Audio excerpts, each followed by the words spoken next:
I'm going to be giving you my last lecture now, and you'll see the title of this. It's about steroidogenic tissues, and these are actually pretty critical fatty tissues that we all need to survive. So you've got my handout that's going to give you the goals and objectives of this course, and I've already told you my disclosures.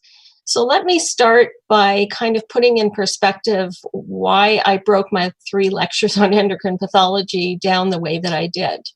If you remember yesterday, I gave you a talk about neuroendocrine cells, and these are cells that make peptide hormones, and we talked about the many things that they have in common, including their hormonal products and their ultrastructural appearance with that kind of neural secretory granule functional morphology. That's actually the largest family of endocrine tissues. As you heard yesterday, they go right from the head to the tail, and they're really responsible for so many things in terms of growth, reproduction, gastrointestinal function, pulmonary function, just about everything that our body does.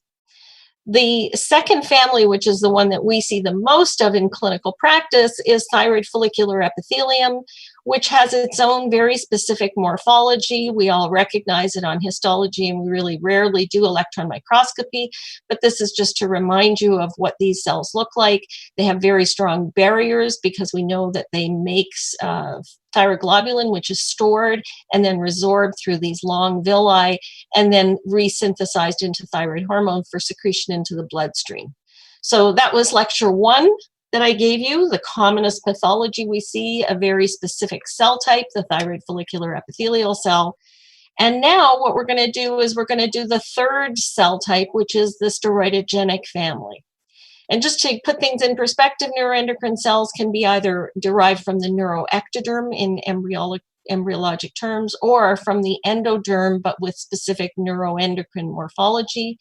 Thyroid follicular epithelium is a more endodermal-derived, true epithelial structure. Steroidogenic cells are not epithelial. They're actually of mesodermal origin, and they're completely different from the other endocrine cell types in that they don't make any form of peptide hormone whatsoever, which is why they have actually very scant rough endoplasmic reticulum. That's only to make the peptides they need for their own cellular function. But what they have instead is the ability to make fatty-derived hormones, which are glucocorticoids, mineralocorticoids, and sex steroids. And you can see that they've got lots and lots of smooth endoplasmic reticulum, which is actually what is used to synthesize these hormones. And they're extremely active in terms of mitochondrial need for oxygen. So they're a very different group of cells.